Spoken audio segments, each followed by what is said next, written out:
Hello students, welcome to the selection classes.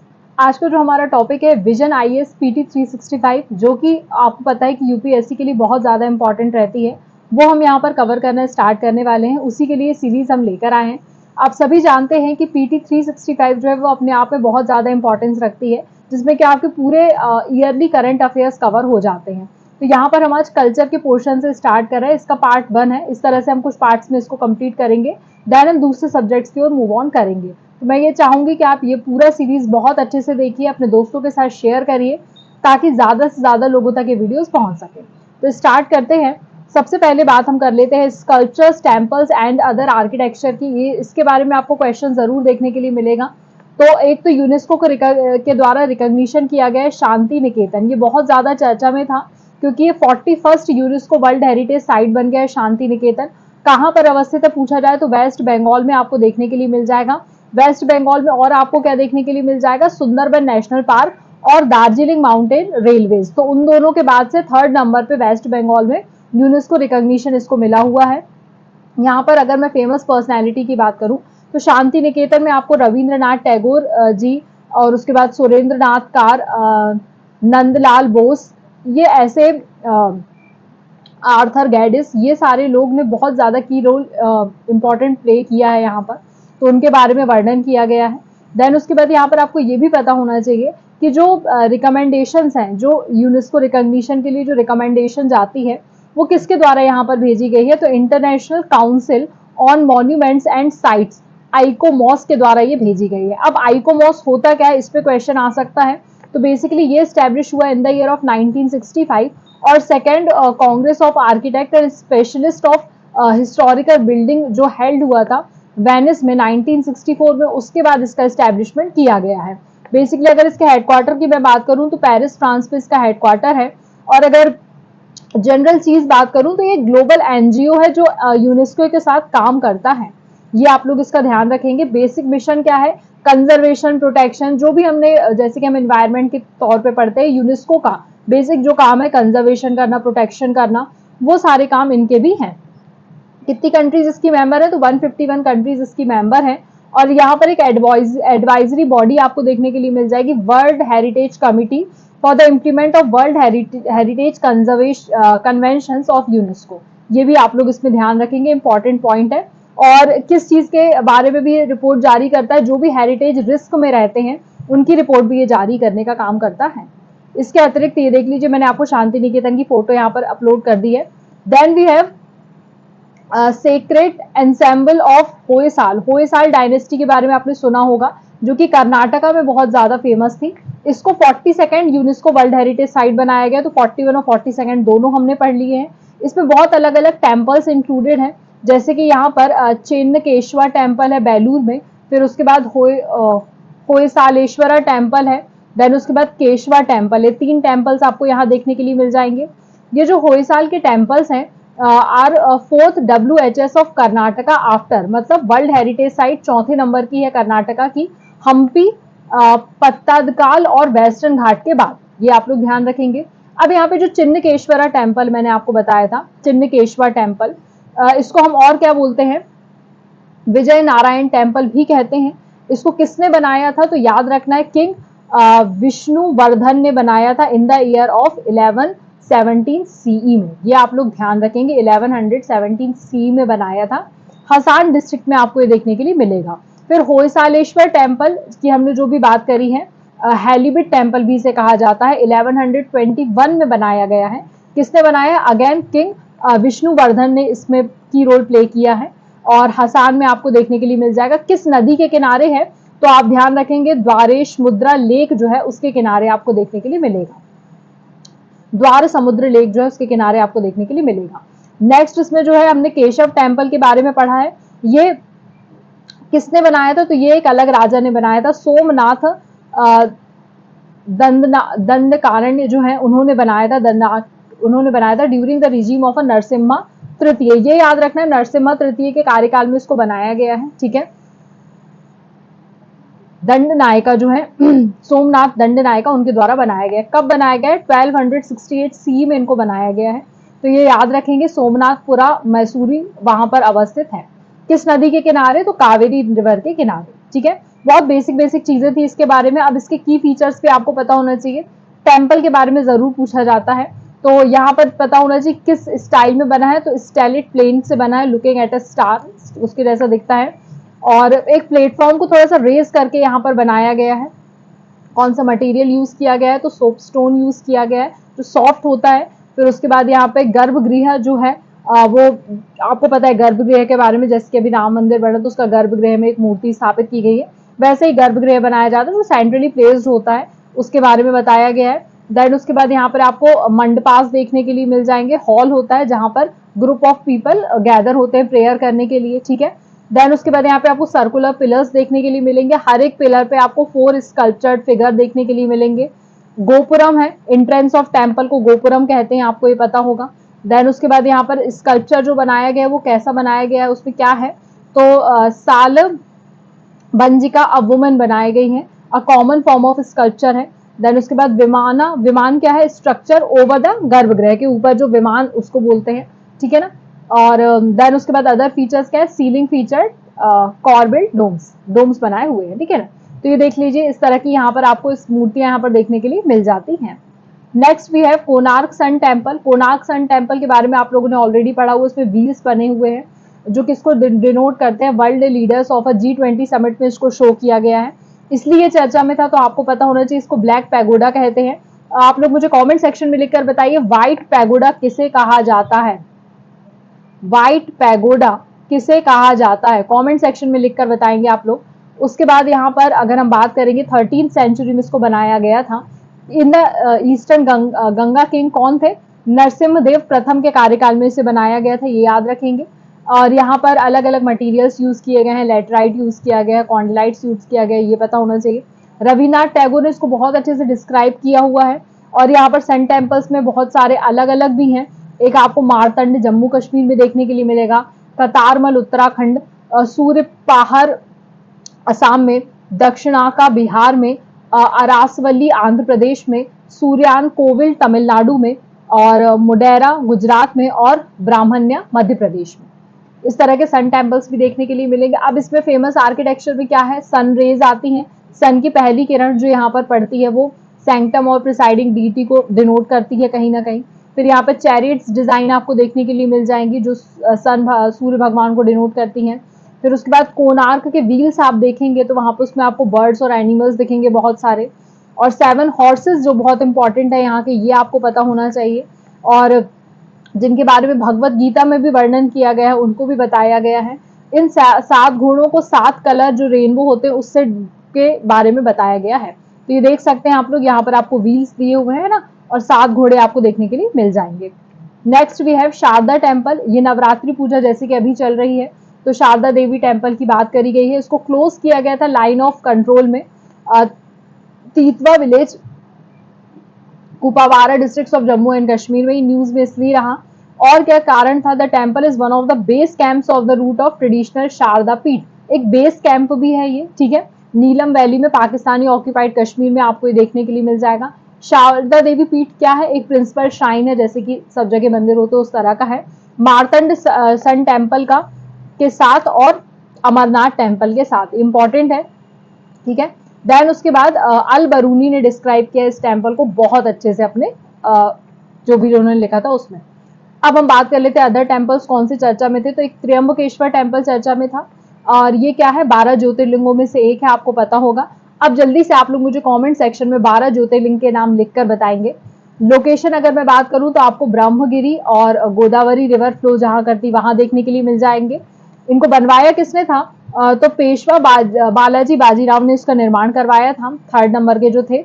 और यहाँ पे त्र्यंबक का मतलब क्या होता है, त्रिदेव, लॉर्ड ब्रह्मा विष्णु महेश। आप लोगों ने अगर त्र्यंबकेश्वर गए होंगे तो आपको पता होगा कि वहां पर 3 पिंड टाइप के बने हुए हैं, ठीक है। टेम्पल जो है वो किस से बना हुआ है, ब्लैक स्टोन से बना हुआ है, नागर स्टाइल का बना हुआ है, ये पूछा जाता है, ठीक है। तो ये देख लीजिए, ब्लैक स्टोन से बना है और नागर स्टाइल में बना हुआ टेम्पल है। Next we have Tungnath temple. ये कहाँ सिचुएटेड है, तो रुद्रप्रयाग डिस्ट्रिक्ट में सिचुएटेड है, और it is believe that 1000 year old है, बहुत पुराना है। और किसने आइडेंटिफाई किया था, फाउंड किया था, अर्जुन ने आइडेंटिफाई किया था, पांडव के तीसरे ब्रदर। 1200 फीट इसकी हाइट है और ये किसका टेम्पल है? शिवा का हाईएस्ट टेम्पल है, ये याद रखना है। और इसमें भी हमने तृतीया केदार करके इसको बोला जाता है। और यहाँ पर किस चीज का पार्ट है? पंच केदार का पार्ट है। That is a cluster of a Shiva temples. कौन कौन से? केदारनाथ, मद महेश्वर, तुंगनाथ, रुद्रनाथ और कल्पनाथ, है ना। तो इन सबका 5 जो ये क्लस्टर्स है, पंच केदार जिन्हें कहा जाता है, उसका ही ये पार्ट है, ठीक है ना। तो ये आपको गढ़वाल हिमालय में देखने के लिए मिल जाता है, ठीक। ये देखिए इस तरह से आपको बहुत खूबसूरत सा टेम्पल देखने के लिए मिलेगा। Then we have Jageshwar temple and Parvati Kund. तो जो जागेश्वर टेम्पल कहाँ पर है? रिवर जात गंगा के पास से आपको देखने के लिए मिल जाएगा। मेन टेम्पल है of Shiva, covered by more than 100 small ancient temples of different God's. Temple कहाँ का है? तो पोस्ट गुप्ता पीरियड का है, प्री मिडिवल एरा का है। और बनवाया किसने था? तो build and renovated by Katyuri dynasty के जो किंग थे उन्होंने बनवाया था। उसके बाद यहाँ पर सॉरी लिंग पुराण में इसके बारे में बताया गया कि लॉर्ड शिवा की किस तरह से हम यहाँ पर उपासना किया करते थे। देन उसके बाद वर्शिप का वही है कि शिव जी की पूजा यहाँ पर की जाती है, इसलिए उसके समीप में आपको पार्वती कुंड देखने के लिए मिल जाएगा, जो कि 5338 फीट गहरा आपको देखने के लिए मिल जाएगा। तो गॉडेस पार्वती यहाँ पर मेडिटेशन करती थी, तो इस तरह से आपको देखने के लिए मिल जाएगा। Then we have Shri Seetharama Swami temple, Thrissur Kerala. तो त्रिशूर में आपको देखने के लिए मिल जाएगा एक मदर ऑफ पूरम करके बोला जाता है, पूरम्स टेम्पल फेस्टिवल ऑफ केरला जो सेलिब्रेट किया जाता है, वहां पर आपको देखने के लिए मिल जाएगा। ये एनुअली सेलिब्रेटेड किया जाता है किस टेम्पल में? वादकुन्नाथन टेम्पल में आपको ये सेलिब्रेट करते हुए पता चलेगा, ठीक है। यहाँ पर कौन से भगवान है? तो Lord Shri Sitharaman, Lord Ayyappa and Lord Shiva, इनकी मूर्ति की पूजा यहाँ पर की जाती है। तो ये लार्जेस्ट, यहाँ पे केरला के आपको लार्जेस्ट हनुमान स्टैचू भी देखने के लिए मिल जाएगा, जो कि 55 फीट के हैं। फिर उसके बाद आपको देखने के लिए मिलेगा त्रिनुलई टेम्पल केरला। अब ये जो टेम्पल आर्किटेक्चर है ये किस नदी के किनारे है? तो पापनाशिनी नदी के किनारे है। ब्रह्मगिरी हिल्स ऑफ वैनाथ केरला में देखने के लिए मिल जाएगा। ये भी Trinity of Shiva, Vishnu and Brahma को डिवोटेड है। तो यहाँ से स्टार्ट करते हैं। यहाँ पर हम आज पढ़ने वाले हैं जो टॉपिक, वो है आर्किटेक्चर एंड स्कल्पचर से रिलेटेड। आपको पता होगा आर्किटेक्चर और स्कल्पचर से रिलेटेड क्वेश्चंस आपको यूपीएससी में हमेशा देखने के लिए मिलते हैं, और उसी से ओरिएंटेड यहाँ पर क्वेश्चंस आपके लिए हम लेकर आए हैं। सबसे पहले जो चर्चा में थी वो थी मोहनजोदाड़ो की डांसिंग गर्ल। जैसे कि आपको पता है हड़प्पा सिविलाइजेशन की जब भी हम बात करते हैं तो हड़प्पा कल्चर से एक ना एक क्वेश्चन आपको एग्जाम में जरूर देखने के लिए मिल जाता है, इसलिए याद रखना है मोहनजोदाड़ो डांसिंग गर्ल के बारे में अगर बात की गई है तो ये एग्जाम में आने की संभावना ज्यादा है। बेसिकली हुआ क्या है, दिल्ली में एक इंटरनेशनल म्यूजियम में एक्सपो हुआ है जिसका मैस्कट जो है वो इंस्पायर था मोहनजोदाड़ो की डांसिंग गर्ल से, इसलिए न्यूज में था। बेसिकली इंटरनेशनल म्यूजियम एक्सपो जो है वो ऑर्गेनाइज किया गया था एज अ पार्ट ऑफ आजादी ka Amrit Mahotsav to celebrate 47th international museum day, ये आपको ध्यान रखना है। इसके बाद यहाँ ध्यान रखना है जो इस साल इंटरनेशनल म्यूजियम डे की थीम थी वो थी museum sustainability and well being, ये आपको ध्यान रखना है, ठीक है। बेसिकली मैस्कट जो है वो डांसिंग गर्ल का बनाया गया है जो कि वुड से बना हुआ है, ये आपको ध्यान रखना है। इन द चेन्नपट्टनम आर्ट स्टाइल, कौन से आर्ट स्टाइल में ये भी याद रखना है, चेन्नपट्टनम आर्ट स्टाइल में इसको बनाया गया है। अगर मोहनजोदाड़ो डांसिंग गर्ल के बारे में मैं बताऊं तो ये डांसिंग गर्ल स्कल्पचर है जो हड़प्पा सिविलाइजेशन से, जैसा कि आप सभी को पता है, आता है, और ये कब का है? 2500 बीसीई का आपको देखने के लिए मिल जाता है। इस साइड को, मोहनजोदाड़ो की जो साइड है, इसको 1926 में फाउंड किया था आर्कियोलॉजी अर्नस्ट मैकी ने, इसको आपको ध्यान रखना है। प्रेजेंटली हमारा ये नेशनल म्यूजियम जो है ये न्यू दिल्ली में है जहां पर इसको डिस्प्ले किया गया है। और ये जो स्कल्पचर बनाया गया है ये लॉस्ट वैक्स मेथड से बनाया गया है, और इसका जो नाम है वो डांसिंग गर्ल इसके पॉस्चर के कारण रखा गया है। अगर मैं आपको इसकी इमेज दिखाना चाहूँ तो देखिए इस तरह से गर्ल है, इसका पॉस्चर आप देख सकते हैं, तो डांसिंग गर्ल इसलिए इसको नाम दिया गया है। नेक्स्ट जो चीज चर्चा में थी वो थी हमारा नटराजन स्टैच्यू। अगर नटराजन स्टैच्यू की बात करेंगे तो ये अपने आप पे बहुत इंपॉर्टेंट टॉपिक रहता है और इससे क्वेश्चंस आने की संभावना हमेशा बनती है। तो वर्ल्ड का टॉलेस्ट नटराजन स्टेटस है जो कि स्टैच्यू है, जो कि इंस्टॉल कहाँ किया गया है? भारत मंडपम में इंस्टॉल किया गया है। कौन सा वेन्यू था? ये G20 समिट का वेन्यू था। जैसे कि अभी CDS के पेपर में भी G20 का एक क्वेश्चन आपको देखने के लिए मिला था, तो यहाँ पर इसके आने की संभावना भी बढ़ जाती है। ये बेसिकली बना किस चीज का है? तो अष्ट धातु का बना हुआ है, ये आपको ध्यान रखना है statue. Octo alloy of gold, silver, copper, lead, zinc, tin, iron and mercury, इनके नाम ध्यान रखिएगा। हो सकता है क्वेश्चन ऐसा आ जाए कि कौन सा शामिल नहीं था, ठीक है ना? तो ये याद रखना है कि इसमें gold, silver, copper, lead, zinc, tin, iron और मर्क्यूरी, इन सब की बात की गई है।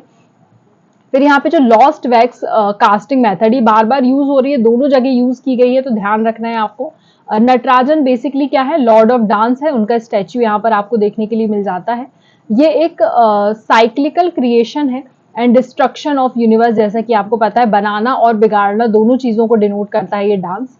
बेसिकली एक मैनिफेस्टेशन है किस चीज का? पंच कृत्यास का, 5 एक्टिविटीज और शिव, जो ये शब्द कुछ है ना, इनको आपको थोड़ा सा ध्यान रखना है। 5 एक्टिविटीज ऑफ शिवा, पंच कृत्य बोला जाता है, ठीक है।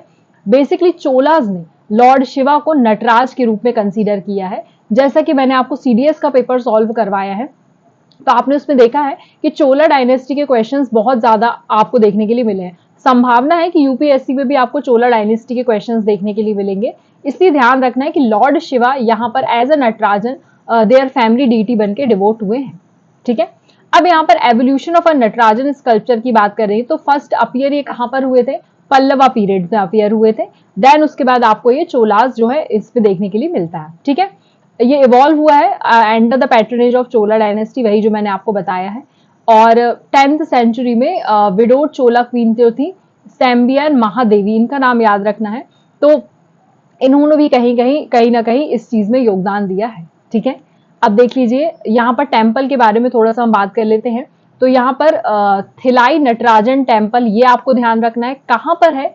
चिदम्बरम, तमिलनाडु। तमिलनाडु के क्वेश्चंस बहुत ज्यादा पूछे जाते हैं, तो ध्यान रखना है थिलाई नटराजन टेम्पल कहाँ पर है? तमिलनाडु में अवस्थित है, ठीक है। इसके बाद यहाँ पर परंतका वन, परांतक वन जो थे रूलर, जो चोला डायनेस्टी के थे, उससे एसोसिएटेड है ये टेम्पल, ये ध्यान रखेंगे आप लोग। It is a central point of a world's magnetic equator, ये इंपॉर्टेंट है, इसलिए चर्चा में है, ये भी ध्यान रखना है। यहाँ पर आपको उमा माहेश्वर टेम्पल भी मिलता है ना। देन उसके बाद बृहदेश्वरा टेम्पल भी तंजौर में देखने के लिए मिलता है। अगेन बृहदेश्वरा टेम्पल के बारे में हमने पहले की क्लास में पढ़ा हुआ है, और इसके बारे में आपको CDS में क्वेश्चन एज इट इज उठ के आया है। ध्यान रखेंगे कि किस तरह से क्वेश्चंस आने की संभावना बनती है और कौन कौन सी चीज पढ़ते चले। देखिए तंजौर की बात हो गई है ना, मदुरई आपको उस पेपर में देखने के लिए मिल गया है, तो हो सकता है इस बार ये आपको देखने के लिए मिल जाए, तो इसको ध्यान रखेंगे। इस तरह से नटराजन मूर्ति होती है। बेसिकली इसके बारे में जो जो इंपॉर्टेंट चीजें हैं वो थोड़ा सा पढ़ लीजिएगा कि कौन सा हाथ किस चीज को डिनोट करता है। इसके बारे में डिटेल में आपने मेडिवल हिस्ट्री में पढ़ा होगा, तो एक बार उसको थोड़ा सा गो थ्रू कर लीजिएगा and everything will be sort out. Sengol, Sengol जो है ये बहुत ज्यादा आपने उस समय पर देखा है, चर्चा में था कि PM मोदी जो थे उन्होंने एक सिंगौल को वहां पर प्लेस किया है। तो कहाँ पर किया है? तो इसको ध्यान रखेंगे। थिरुवादुथुराई अधेनियम मॉनेस्ट्री जो है यहाँ पर न्यू पार्लियामेंट बिल्डिंग में, वहां पर इसको प्लेस किया है इन्होंने। बेसिकली कब किया है? 14 अगस्त 1947 को पंडित जवाहरलाल नेहरू ने इसको रिसीव किया था as a symbol of transfer of power, ठीक है। तो यहाँ पर वर्ड जो सेंगल है, it is derived from Tamil word Semmai, इसको ध्यान रखेंगे, विच मीनिंग राइटियसनेस, जो बिल्कुल सही चीजें हो रही है उसको डिनोट करता है। As the observer of justice, the hand and engraved, Nandi sits atop it, ये आप लोगों को पता होना चाहिए, नंदी उसके ऊपर बैठा है। The recipient has a Annai, जिसने लिया है, अन्नाई कहते हैं, ऑर्डर और डिक्री कहते हैं, to rule justly and fairly. In the Chola empire Sengol was consider as a symbol of path of duty. तो ये देखिए अगेन चोला की बात कर रहे हैं, दक्षिण की चीजें चर्चा में रहती है और एग्जाम पर्सपेक्टिव से आज के समय पे इंपॉर्टेंट है, तो पढ़ते चलिए। The path of service and the path of nation, handling over the sceptre is since the Sangam age, Sangam age से आपको देखने के लिए मिल जाएगा। And find mention in the text such as, अलग अलग टेक्स्ट में आपको इनके बारे में वर्णन मिल जाएगा। काली थोगाई में देखने के लिए मिल जाएगा, कुरु थोगाई में देखने के लिए मिल जाएगा, पुराण नोरू में देखने के लिए मिल जाएगा, पेरम त्रुपदाई में भी आपको देखने के लिए मिल जाएगा। थोड़े से नाम है ना डिफिकल्ट है एक्चुअली में, दक्षिण के नाम है, लेकिन थोड़ा सा एक बार पढ़ के चलिएगा, हो सकता है एग्जाम में क्वेश्चन बन जाए, ठीक है। देख लीजिए आपको बुल इसमें देखने के लिए मिल जाए, है ना, नंदी जिसको बोला गया। इस तरह से सिंगौल ये बहुत ज्यादा फेमस था। किसने बनवाया था, क्या था, थोड़ा सा आप अपने तरफ से भी मेहनत करिए, थोड़ा सा इसको भी पढ़ते चलिए, अच्छा रहेगा आपके लिए। अब बात कर लेते हैं न्यू पार्लियामेंट बिल्डिंग की, ये भी अभी चर्चा में थी, इसी का रिसेंटली इनॉग्रेशन हुआ है। आपको प्रोजेक्ट का नाम पता होना चाहिए, सेंट्रल विस्टा प्रोजेक्ट था, ये इंपॉर्टेंट है यहाँ पर। बेसिकली इनॉग्रेट हुआ था 1931 में। सेंट्रल विस्टा में क्या आ जाता है, राष्ट्रपति भवन आ जाता है, नॉर्थ एंड साउथ ब्लॉक्स आ जाते हैं, पार्लियामेंट के हाउस आ जाते हैं, रिकॉर्ड ऑफिस आ जाता है जिसको लेटर हम बोलते हैं national archives, along with the India Gate, monuments and the civic gardens on either side of the Rajpath. ठीक है, तो ये चीजें इसमें इंक्लूडेड है। कौन सी शामिल नहीं है करके पूछ सकते हैं क्वेश्चन, तो पता होना चाहिए। फिर एक भारत श्रेष्ठ भारत स्पिरिट लेकर चले हैं, ये याद रखना है आपको, इसके तहत ये बनाया गया है। एक ट्रायंगुलर डिजाइन है, आप सभी ने देखी होगी, और पद्मश्री आर्किटेक्ट हैं जो बिमल पटेल, उन्होंने इसकी कहना चाहिए डिजाइनिंग का काम किया हुआ है। इंडियन कल्चर की डाइवर्सिटी को ये शो करता है। ठीक है ना, देख लीजिए, इस तरह से आपको ये बिल्डिंग देखने के लिए मिल जाएगी, बहुत खूबसूरत तरीके से इसको बनाया गया है। सेंट्रल विस्टा प्रोजेक्ट, ध्यान रखेंगे। नेक्स्ट चर्चा में था Jantar Mantar. Basically archaeological survey of India जो है, उनकी एक फ्रेश कमिटी बैठी है, उसने कंजर्वेशन, प्रिजर्वेशन, रिस्टोरेशन के लिए बेसिकली दिल्ली के जंतर मंतर की ऑब्जर्वेटरी के लिए बैठा है ना। अब जंतर मंतर के बारे में थोड़ी सी जानकारी देते थे। अगर मैं इसके जेनेसिस की बात करूं तो महाराजा जय सिंह द्वितीय ने इन्होंने बनवाया था, ये ध्यान रखेंगे। 5 एस्ट्रोनॉमिकल ऑब्जर्वेटरी नदर्न इंडिया में इन्होंने बनवाई थी, उसमें से एक जंतर मंतर था। इससे हमको पता क्या चलता है, ये टाइम और डिफरेंट प्लैनेट्स के बारे में स्टडी करने के लिए यूजफुल था, और ये मॉन्यूमेंट से प्लैनेट्स और डिफरेंट टाइम प्लेसेस को डिफाइन करता था। इसके बनाने का जो कारण था वो डिफरेंट लोकेशंस पे ये था कि एक एक्यूरेसी मेंटेन हो सके कि हर एक प्लेस से, हर एक लोकेशन से हमको सही टाइम और सही प्लैनेट की जानकारी मिल रही है कि नहीं।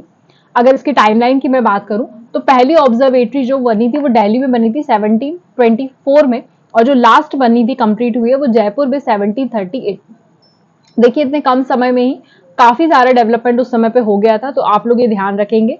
राजा का नाम याद ध्यान रखेंगे, महाराजा जय सिंह द्वितीय। ठीक है, अब देख लीजिए आप लोग को जंतर मंतर बेसिकली ऑब्जर्वेटरी है, इसको ध्यान रखना है आपको। इसके बाद कुछ अदर चीजें जो चर्चा में थी, एक था गोलकुंडा का फोर्ट, ये आप लोग देख सकते हैं। एक historic history goes back to 30th century, आपको पता है कब के समय की बात है, काकतीय राजवंश की बात है। कुतुब शाही किंग जो थे, उन्होंने इसको कहना चाहिए बनवाने का काम किया था। और कुतुब शाही सुल्तान जो थे, उन्होंने डेवलप किया है प्रेजेंट आर्किटेक्चर। इसमें आपको जाइंटिक ग्रेनाइट स्ट्रॉन्ग होल्ड्स देखने के लिए मिलते। किस उससे बना हुआ है, तत्व से बना हुआ है, तो पूछ लिया जाए तो ग्रेनाइट याद रखना है। गोलकुंडा एक प्रिंसिपल कैपिटल है कुतुब शाही किंग्स की। ठीक है, और इंजीनियरिंग मार्बल यहाँ पर यूज किया गया। एक कहना चाहिए फतेह दरवाजा, आप लोग ने बुलंद दरवाजा, फतेह दरवाजा पढ़ा होगा, विक्ट्री गेट को ये शो करता है। ठीक है, next we have Siri fort. इस तरह से आपको सीरी फोर्ट देखने के लिए मिल जाता है, इमेज दिखाई है हमने। सीरी फोर्ट 30th सेंचुरी में बिल्ड किया गया था अलाउद्दीन खिलजी के द्वारा, ये ध्यान रखेंगे नाम, अलाउद्दीन खिलजी ने इसको डेवलप करवाया था। और ये one of the 8 cities of Delhi में कंसीडर किया जाता है, ये ध्यान रखना है आपको। अलाउद्दीन खिलजी जो थे, इन्होंने फाउंडेशन स्टोन रखा था इसका 1303 एडी में। इतना डिटेल में तो नहीं पूछेंगे, लेकिन फिर भी देखिए, यूपीएससी का कोई भरोसा नहीं है, तो अनसर्टेनिटी बहुत है, तो जितना भी मटेरियल मिल रहा है ना, टू द पॉइंट पढ़ लें, क्यों इससे काम हो जाएगा, तो उतना पढ़ सकते हैं। ठीक है ना, यहाँ पर एक एक्सकेवेट हुआ है रिजर्वॉयर, जिसको बोलते हैं हौज खाज, याद रखना है, to meet the requirement of Siri township. और यहाँ पर आपको सेमी सर्कुलर गेटवे देखने के लिए मिल जाएगा, जिसको हम बोलते हैं अलाई दरवाजा, इसको भी ध्यान रखना है। यहाँ पर हॉर्स शू के शेप के आर्क्स आपको देखने के लिए मिलेंगे। Next we have statue of oneness, ये बहुत ज्यादा चर्चा में था। आदि शंकराचार्य जी का स्टैच्यू है, जो आपको पता होगा। इनको हम जगत गुरु भी कहते हैं। He was the founder of Advaita Vedanta. देखिए, अलग अलग सिद्धांत है, ये सारे पता होना चाहिए। नॉन ड्यूलिज्म की बात किसने करी, ड्यूलिज्म की बात किसने करी है, क्योंकि इससे क्वेश्चंस आते हैं और ये इंपॉर्टेंट टॉपिक है ना। तो अद्वैत वेदांता किसने लिखा हुआ है, वेदांता किसका है, तो ये थोड़ा सा आप पढ़ते चले। ठीक है, ये कहाँ बॉर्न हुए थे, तो केरला में बॉर्न हुए थे, कालादी जगह का नाम याद रखना है। और इन्होंने ही कहना चाहिए the statue of Adi Shankaracharya in Omkareshwar and named the statue of oneness, इसी को बोला गया है। कहाँ देखने के लिए मिलेगा, तो ओमकारेश्वर में देखने के लिए मिलेगा। जल्दी से मुझे बताइए, ओमकारेश्वर किस नदी के किनारे है। अगर आपने हमारी रिवर सीरीज नहीं देखी है तो प्लीज उसे जाकर देख लीजिए, आपको हमारे चैनल पर उसका प्लेलिस्ट अवेलेबल हो जाएगा। एक बार सारी रिवर्स सीरीज अच्छे से देख लीजिए, उसमें मैंने बताया कि कौन सी नदी ओमकारेश्वर से निकलती है, इसको थोड़ा सा आप लोग पढ़ के चले। सबसे पहले यहाँ पर हमने आज बात करी है paintings and other forms of arts के बारे में। बेसिकली यहाँ पर हमको इंस्क्रिप्शंस के बारे में बताया गया है as a source of history. एक एंशियंट कॉपर की प्लेट मिली हुई है जिसको Pune based Bhandarkar oriental research institute ने डिस्कवर किया है। इसमें कुछ आपको लाइट की शेडिंग देखने के लिए मिल रही, जिसके कारण से एक संस्कृत की पोइटिस हैं उनके बारे में, कवित्री हैं उनके बारे में, शील भट्टारिका जो हैं उनके बारे में इसमें पता चलता है। बेसिकली ऐसे 5 कॉपर की प्लेट्स यहाँ पर मिली हुई हैं जो किस समय की हैं, बादामी चालुक्य रूलर जो विजय आदित्य हैं उनके समय की है। रीन याद रखना है किसके, रीन की है। देन उसके बाद इनमें आपको एक कॉपर की रिंग, जैसे कि वो बांधने के लिए हम कुछ यूज करते हैं वैसे यहाँ पे कॉपर की रिंग से इसको बांधा गया है। उसमें आपको वराह की सील देखने के लिए मिलती है, सील पूछी जा सकती है। वराह क्या डिनोट करता है कि बादामी के चालुक्य की ये आपको इंस्क्रिप्शन है, ठीक है। अब यहाँ पर हम शील भट्टरिका के बारे में बात कर लेते हैं। इनको चालुक्य की प्रिंसेस कहा जाता है, पॉसिबली किसकी डॉटर थी, पुलकेशिन द्वितीय की, इसलिए इंपॉर्टेंट हो जाता है। अब यहाँ पर किस तरह का लिखती थी, ये तो पांचाली स्टाइल में लिखती थी, ये आपको पता होना चाहिए। और राजशेखरा जो है इस बेसिकली इनको क्रिटिसाइज करने का ये काम करती थी, है ना। और इसके बारे में भी बताया गया है कि प्रॉपर डेटिंग वगैरह इनके इवेंट्स की इसमें मेंशन की गई है। उनकी कुछ सोशल लाइफ जो है उसके बारे में भी यहाँ पे वर्णन किया गया है। ये बहुत ज्यादा इंपॉर्टेंट नहीं है, बस थोड़ा बहुत आप इसको ध्यान रखेंगे। नेक्स्ट आ जाता है सोमेश्वर इंस्क्रिप्शन चूंकि चर्चा में इसलिए हमने लिया हुआ है। तो यहाँ पर एक नया इंस्क्रिप्शन डिस्कवर किया गया है अनाउंसिंग द डेथ ऑफ कौन से किंग की, कुलशेखरा अलुपेद्रा वन, इनके बारे में याद रखना है आपको। ये सोमेश्वरा कर्नाटका में आपको देखने के लिए मिल जाता है। It was the first record of Alupa dynasty. अभी तक हमने इस डायनेस्टी के बारे में नहीं पढ़ा है, तो अलूपा डायनेस्टी का पहला रिकॉर्ड आपको इसमें देखने के लिए मिल जाता है, ठीक है ना। बेसिकली इस इंस्क्रिप्शन से हम किसकी स्टडी कर रहे हैं, तुलुवा हिस्ट्री की। तुलुवा हिस्ट्री क्या होती है, तुलुवा डायनेस्टी के बारे में, जो आपको विजयनगर में देखने के लिए मिली थी। अलूपा डायनेस्टी जो है ये one of the longest reigning dynasties है। तुलुनाडु मतलब तमिलनाडु उसको बोला जाता था, तुलुनाडु कर्नाटका को पहले बोला जाता था, ये याद रखना है आपको। इसकी कैपिटल की बात करूं तो बारकुर करके इसकी कैपिटल थी। इन्होंने शिफ्ट किया था अपनी कैपिटल बारकुर से उदयावरा, ये याद रखना है आपको। देन उसके बाद तुलु जो है वो रिच ओरल लिटरेचर ट्रेडिशन है। इसमें आपको फोक सॉन्ग्स भी देखने के लिए मिल जाएंगे, जैसे कि पड्डाना करके द ट्रेडिशनल फोक थिएटर, आपको यक्षागना, ये इसके बारे में आपने बहुत सुना होगा। ये सारी चीजें देखने के लिए मिलेंगी। उसके बाद हलमिदी इंस्क्रिप्शन के बारे में भी बताया गया जो हसान कर्नाटका में मिला है। उसमें किसके बारे में मेंशन किया गया है, तो ध्यान रखेंगे किंग पशुपति और ऑफ अलूपा जो है उनके बारे में यहाँ पर मेंशन किया गया है। इस तरह से देखिए इंस्क्रिप्शन आपको देखने के लिए मिल जाता है। इसमें किस तरह से फोटो वगैरह लगी हुई है हमने बता दिया। फिर उसके बाद यूनेस्को ने कुछ क्रिएटिव सिटीज नेटवर्क UCCN जो होता है वो घोषित करता है। तो यहाँ पर कौन कौन सी सिटीज को ऐड किया गया है, एक तो ग्वालियर को और एक कोझिकोड को ऐड किया गया है, ठीक है। न्यूज में क्यों था, क्योंकि न्यू सिटीज एक्नॉलेज की गई हैं, वहां पर कुछ कल्चर अच्छा है, वहां की क्रिएटिविटी अच्छी, इसलिए उनको एड ऑन किया गया है।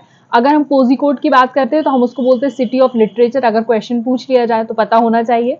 देन अगर हम ग्वालियर की बात करते हैं तो सिटी ऑफ म्यूजिक से हम उसको आइडेंटिफाई करते हैं। क्यों बोलते हैं, क्योंकि तानसेन जो है उनका जन्म यहीं पर हुआ था, इसलिए आपको इसको ध्यान रखना है। देखिए मियाँ Tansen this was given Raja Vikramajeet of Gwalior, और बैजू बावरा ये आपको यहाँ पे ही देखने के लिए मिले थे। बेसिकली ये बर्थ प्लेस है ग्वालियर घराने का। अलग अलग म्यूजिकल घराने होते हैं, कुछ डांस के भी घराने होते हैं, तो उसमें ग्वालियर घराना बहुत फेमस है। और अदर इंडियन सिटीज जो UCCN में शामिल है कौन कौन सी है, मुंबई फिल्म इंडस्ट्री के लिए फेमस है, चेन्नई अपने म्यूजिक के लिए फेमस है, हैदराबाद अपने गैस्ट्रोनॉमी के लिए फेमस है, वाराणसी म्यूजिक के लिए फेमस है, Jaipur craft and folk arts के लिए, and Srinagar craft and folk arts के लिए। तो ये भी आप लोग ध्यान रखें। अब यहाँ पर अगर मैं बात करूँ UCCN जो है ये कब क्रिएट किया गया था, तो 2004 में से क्रिएट किया गया है। ये ग्लोबल रिकॉग्निशन वही है, ग्लोबल रिकॉग्निशन के लिए UCCN काम करता है। इसमें 350 क्रिएटिव सिटीज और मोर देन 100 कंट्रीज को शामिल किया जाता है, ये आपको पता होना चाहिए। कराता कौन है, यूनेस्को कराता है। यूनेस्को का एस्टेब्लिशमेंट की बात करूं तो आपको पता है 1945 में होता है। हेडक्वार्टर इसका आपको पेरिस फ्रांस में देखने के लिए मिल जाता है। अगर मेंबर्स की बात करूं तो 194 मेंबर्स हैं including India, and 12 associated members आपको इसमें देखने के लिए मिल जाते हैं। अलग अलग कन्वेंशन होते हैं इनमें, जैसे कि यूनिवर्सल कॉपीराइट कन्वेंशन हुआ था 1952 में, मैन एंड बायोस्फीयर रिजर्व जिसको अपन MVP प्रोग्राम बोलते हैं, ये भी ध्यान रखना है, 1971 में होता है। वर्ल्ड हेरिटेज कन्वेंशन 1972 में होता है ना, तो ये सारी चीजें आप ध्यान रखें। नेक्स्ट उसके बाद है ancient stitched ship building method, जिसको हम बोलते हैं टंकाई मेथड। जैसे टांके लगाए जाते हैं कपड़े में, उस तरह से यहाँ पे शिप बिल्डिंग की जाती थी।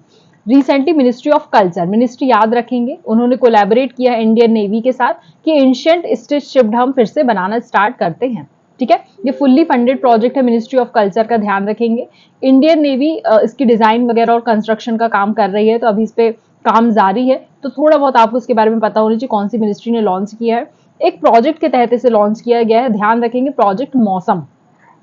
तो प्रोजेक्ट मौसम का एम क्या है? Reconnect and re establish communication between countries of Indian ocean to create understanding of cultural values and concern. जो हमारे कल्चरल वैल्यूज रहे उसको लेकर हमने प्रोजेक्ट म्यूजियम मौसम यहाँ पर बनाया हुआ है। ठीक है, रीबिल्ड मैरीटाइम कल्चरल कनेक्शन, ये आप लोगों को ध्यान रखना है। ठीक, ये देखिए इस तरह से, देखिए यहाँ पे इस तरह से टांके लगाए जाते हैं, इस तरह यहाँ साइड में आपको इस तरह से टांके देखने के लिए मिलेंगे। इसमें बहुत विजिबल नहीं है मगर देखने के लिए मिलते हैं। ठीक है, नाउ एशियन ट्रेड रूट, अगर हम वही जो बात कर रहे थे, तो ये एशियन ट्रेड रूट के बारे में थोड़ा सा बताया, अगर आप पढ़ना चाहें तो उसको पढ़ ले, बहुत इंपॉर्टेंट नहीं है। वेस्ट कोस्ट में कौन कौन से पोर्ट्स थे, सुपारा करके, नौरा करके, है ना। ईस्ट कोस्ट में कौन से थे, पोहार, कोरकाई, इनके अगर नाम याद करना चाहें तो वही है, उसी को डेवलप करने के लिए किया जा रहा है। रेड सी का ट्रेड रूट है, उसको डेवलप करने के लिए, तो कहीं ना कहीं हमारा जो कल्चर वगैरह है उसको कनेक्टिविटी देने के लिए यहाँ पर काम किया जा रहा है। उसके बाद मेवाड़ स्कूल ऑफ पेंटिंग की बात कर लेते हैं। 4000 मेवाड़ी मिनिएचर्स पेंटिंग ऑफ अल्लाह बख्श महाराणा जय सिंह कोर्ट पेंटर्स वर शोकास्ड। अभी 4000 मिनिएचर आपको पेंटिंग्स मिली है मेवाड़ी कल्चर की, अल्लाह बख्श के द्वारा बनाई गई। वो कहाँ के कोर्ट पेंटर थे? तो महाराजा जय सिंह के थे। ठीक है, ये जो मिनिएचर पेंटिंग्स हैं 17th और 18th सेंचुरीज की हैं, और राजस्थानी स्टाइल में इनको बनाया गया है। इनका इमरजेंस मेवाड़ स्कूल में हुआ है, तो ये ध्यान रखना है। रंगमाला पेंटिंग्स इसमें एसोसिएटेड है, और इसके साथ ही साथ अलग अलग यहाँ पर आर्टिस्ट आपको देखने के लिए मिलेंगे। नादिर निसारुद्दीन करके आपको हैं, वो देखने के लिए मिल जाएंगे। ठीक है ना, तो देखिए किस तरह से इसके फीचर्स की अगर मैं बात करूँ तो सिंपल ब्राइट कलर्स यहाँ पे यूज किए जाते हैं, और डायरेक्ट इमोशनल अपील शो करता है। मिनिएचर पेंटिंग्स है तो स्मॉल होंगी, ठीक है ना, कार्ड, कॉपर या आइवरी पे बनी होंगी। ये जो मेवाड़ स्कूल के आर्टिस्ट हैं उनके नाम अगर कभी पूछ लिए जाए तो ध्यान रखेंगे, मनोहर नाम है, साहिबदीन नाम है, जगन्नाथ नाम है, ये ध्यान रखेंगे। ठीक है ना, उसके बाद राजस्थानी पेंटिंग के बारे में अगर मैं बात करूं तो ये मुगल पेंटिंग है, फॉर्म ऑफ मुगल पेंटिंग है, जिनमें बोल्डर यूज ऑफ कलर्स होता है। एब्स्ट्रैक्ट पेंटिंग वगैरह जो भी आती है वो इसी के तर्ज पर बनाई गई है, तो इनको आप लोग ध्यान रखेंगे। ठीक है, ये देखिए इस तरह की आपको देखने के लिए मिल जाएगी। मेवाड़ी कल्चर भी शो हो रहा है, अब बहुत ब्राइट कलर्स यहाँ पर यूज किए जा रहे हैं।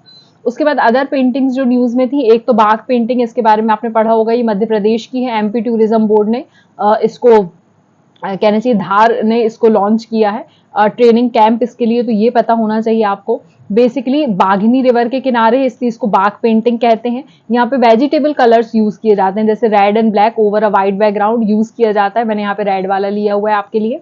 इसको जियोग्राफिकल इंडिकेशन भी मिला हुआ है, और मीजोलिथिक एरा का ये रॉक पेंटिंग है। उसके बाद आ जाती है हमारे पास पनामलाई पेंटिंग, जो कि तमिलनाडु के, इसको एक्चुअली डिस्ट्रॉय हो गई है बहुत ज्यादा, 1300 साल पुरानी पेंटिंग है। तलागिरीश्वरा टेम्पल जहां है वहां पर आपको ये देखने के लिए मिली है। बेसिकली इस पेंटिंग में लॉर्ड शिवा उनके 8 हाथ डांस करते हुए शो किए गए हैं। इसको बोला जाता है लताथी लगा भानी being watched by goddess Parvati, है ना। ये आप लोगों को ध्यान रखना है, नाम याद रखना है, लताथिलगा भानी। ठीक है, ये म्यूरल पेंटिंग्स हैं, बेसिकली स्टोन वॉल से कनेक्ट रहती है, पेस्ट मोड, लाइमस्टोन, सैंड इनसे बनती हैं। और चिथान वसाल करके और अजंता वगैरह में आपको ये देखने के लिए मिल जाएंगे, उससे रिसेंबल करती हैं। और पल्लवा किंग जो थे नरसिंह वर्मन द्वितीय, उन्होंने इसको पॉपुलर करवाया था, पॉपुलरली नोन एज राजा सिम्हा जिनको बोलते हैं, उन्होंने अपने टेम्पल पर इसको कंस्ट्रक्ट करवाया था। ठीक है, देन उसके बाद आपको चेरियाल स्क्रॉल पेंटिंग इस तरह की देखने के लिए मिल जाती है। चेरियाल स्क्रॉल पेंटिंग यूनिक कहाँ की है? तेलंगाना की, इसको जीआई टैग मिला हुआ है, और पॉपुलर है। मॉडिफाइड वर्जन किसका है? नक्काशी आर्ट का वर्जन है। बेसिक फीचर्स अगर मैं बोलूँ तो ये नैरेटिव फॉर्मेट में, कोई किसी से कुछ बात कर रहा है उसके फॉर्म में, स्टोरी के फॉर्म में रहती हैं। और यहाँ पर प्राइमरी कलर्स जो होते हैं वो शो होते हैं, रेड कलर्स का मेन बैकग्राउंड में रहता है। देन उसके बाद पिचवाई पेंटिंग इस तरह से आपको देखिए इसमें अंदर बहुत डिटेलिंग आपको देखने के लिए मिलेगी, ठीक है ना। तो 350 साल पुरानी ये पेंटिंग है पिचवाई, चेन्नई की है, ये ध्यान रखना है। और इसमें बोला हुआ है कि ओरिजिनेट हुई है 400 साल पहले in the town of Nathdwara near Udaipur Rajasthan में। पिचवाई जो पिच मीनिंग है वो किससे कम आता है, वाई मीनिंग टेक्सटाइल और पिच मीनिंग बैक, ठीक है ना। तो बैक में हमने इसमें कुछ किया हुआ है कलाकारी। क्लोथ और depict tales from a lord Krishna की लाइफ से डिवोट करती हैं। इसमें आपको राधा गोपी इनके फेस्टिवल्स इन सब के बारे में देखने के लिए मिलता है। फिर गरबा आप सभी को पता है, आप लोग बहुत खेले जाते हैं गरबा, तो गरबा गुजरात का है, आपको पता ही है। इसको यूनेस्को के द्वारा एक कल्चर हेरिटेज साइट में भी शामिल किया गया है, तो ये आप लोगों को पता होना चाहिए। गरबा के बारे में सारी जानकारी आपको पता है। एक शक्ति उपासना की जाती है ना, फेमिनिन एनर्जी के लिए किया जाता है। गरबा कम किस वर्ड से आया है, तो गर्भा, गर्भ मतलब वॉम्ब है ना, उससे आया है। ये सारी चीजें हैं, बहुत बेसिक चीजें हैं, तो आपको पता है, ठीक है। उसके बाद वही है कि यूनेस्को ने इसको सेफगार्ड किया है 2003 में, और ये सेफगार्ड कंटिन्यूसली कर रही है।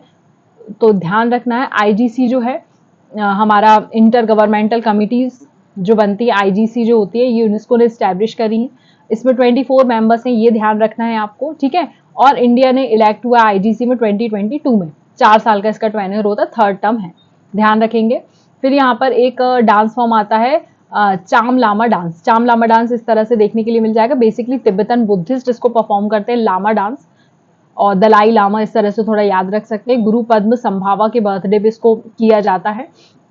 पद्म संभावा कौन थे, गुरु रिनपोचे बोला जाता है, फाउंडर ऑफ न्यांगपा, याद रखना है, founder of Nyingma, believe to have started a cham dance, ये ध्यान रखना है, ठीक है।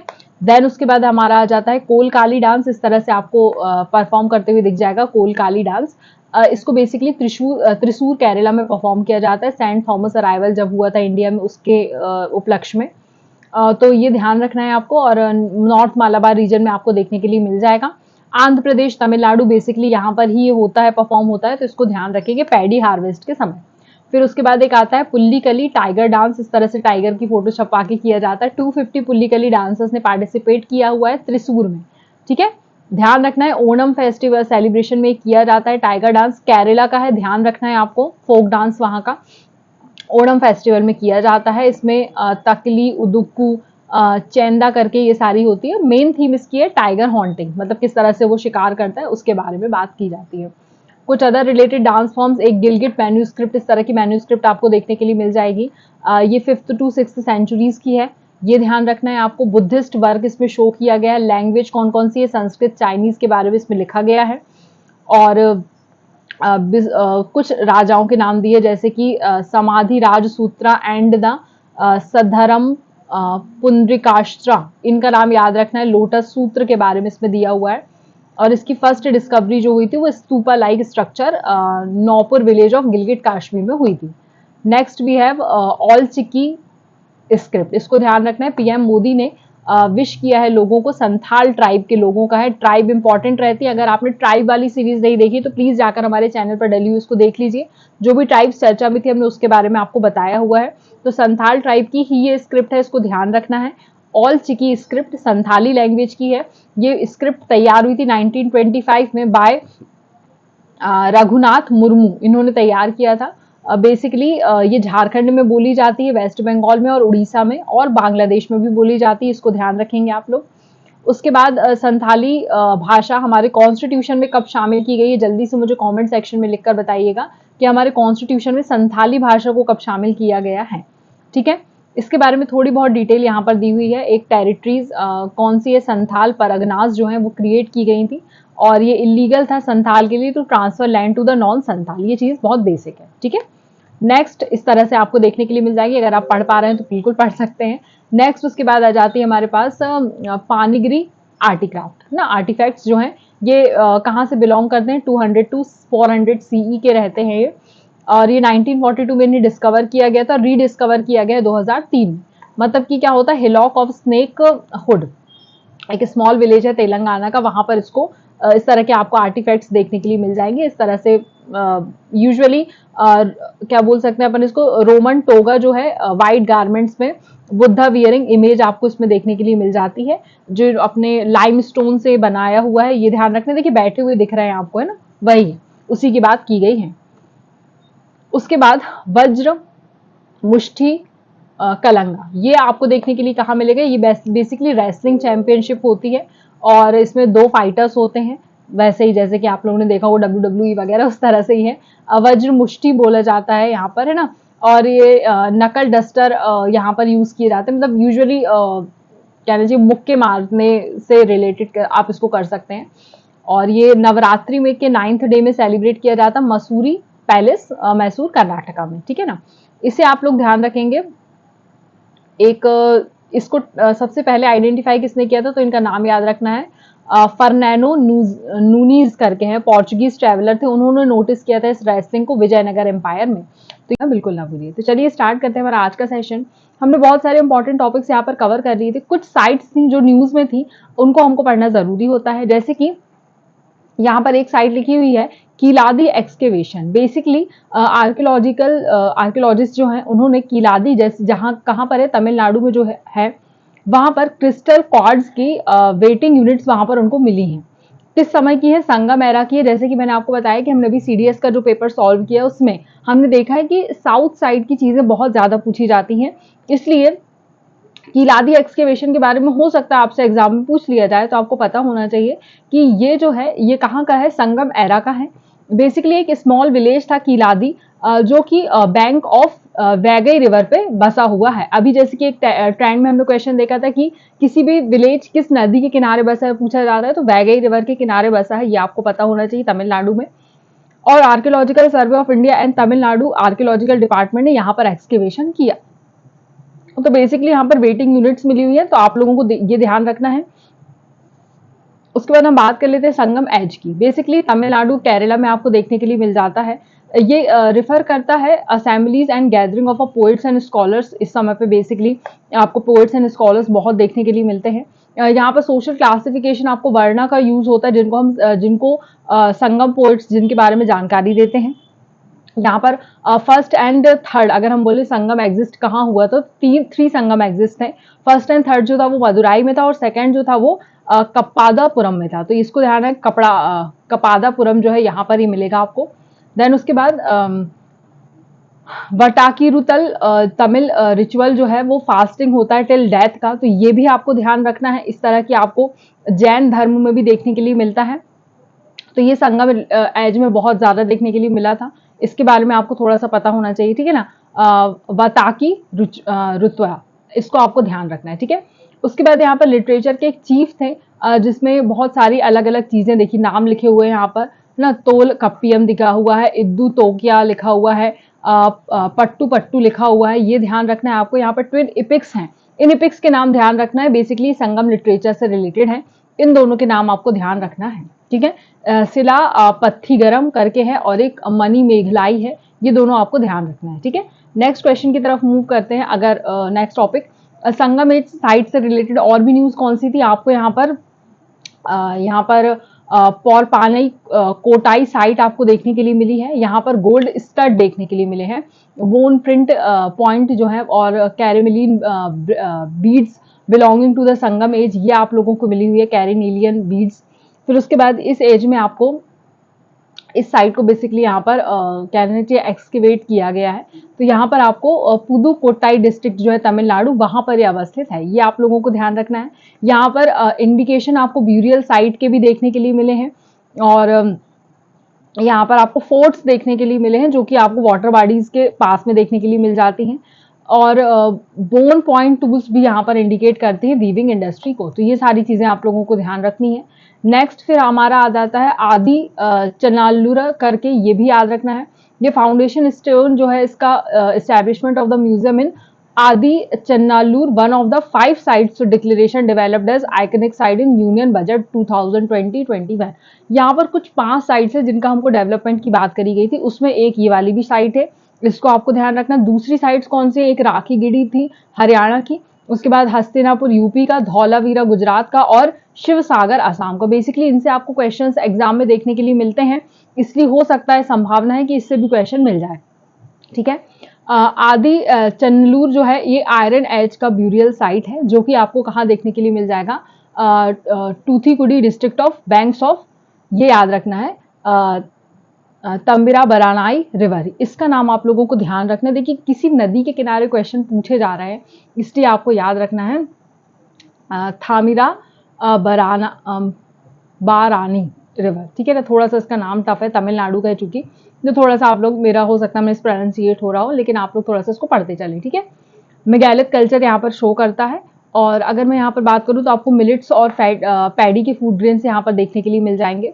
यहाँ पर कोरकाई करके एंशियंट सी पोर्ट भी देखने के लिए मिलेगा, जो कि संगम लिटरेचर में जिसको मेंशन किया गया है। अदर इंपॉर्टेंट साइट जो न्यूज में थी, जूना काठिया साइट इंपॉर्टेंट है। 2018 में आर्कियोलॉजिस्ट ने इसको डिस्कवर किया है। यहाँ पर 500 ग्रेव्स देखने के लिए मिली हैं। जूना काठिया जो है ये अर्ली हड़प्पन ब्यूरियल साइट है, जो कि आपको लखपत तालुका ऑफ कच्छ डिस्ट्रिक्ट गुजरात में देखने के लिए मिल जाती है। और इस साइट में आपको अर्ली हड़प्पन सिमेंट्री डॉक्यूमेंट्स देखने के लिए मिलते हैं। अदर हड़प्पन साइट्स जो है वो आपको लोथल, सुरकोटडा, धौलावीरा गुजरात में जो देखने के लिए मिल जाती है। मेजर फाइंडिंग ब्यूरल स्ट्रक्चर्स आपको यहाँ देखने के लिए मिलेंगे। ड्रेस्ड सैंडस्टोन्स है, majority of them rectangular shape के हैं, है ना, ये वाली बात यहाँ पर समझ में आएगी। Painting reserved slip war jar में भी आपको देखने के लिए मिल जाता है।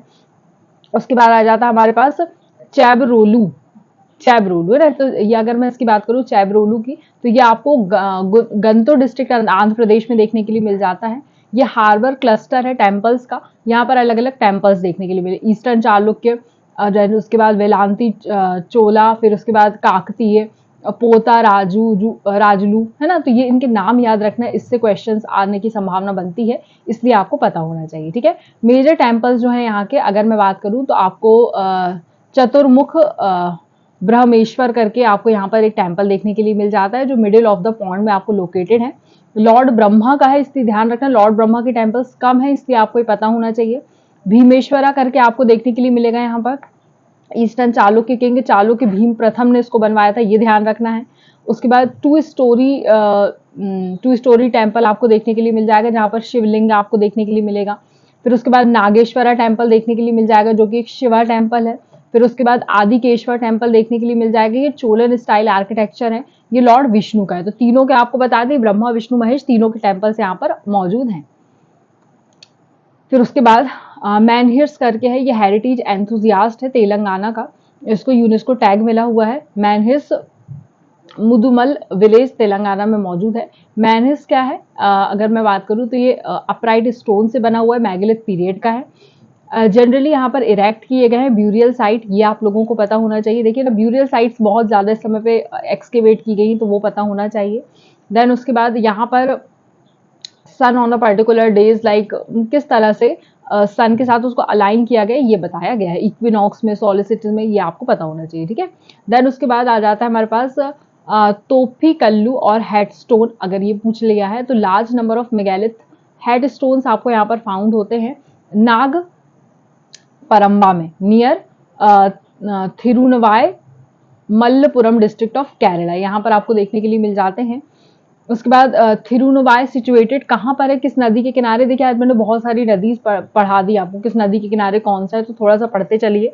बहुत सारी रिवर्स हमने पढ़ ली हैं, तो यहाँ पर ध्यान रखेंगे भरत फुजा रिवर, ये याद नाम रखना है आपको, ठीक है। It consider a land of a ancient Mamankam, ये याद रखना है। Grand assembly of rulers held once in 12 years, इसको बोला जाता है। यहाँ पर हेड स्टोन्स है पर्टिकुलरली, जिसको हम क्या बोलते हैं, थोपी कल्लू मलयालम में बोलते हैं। और ये हेमिस्फेरिकल लेटेराइट स्टोन से बनी हुई है, तो इसको भी आपको ध्यान रखना है।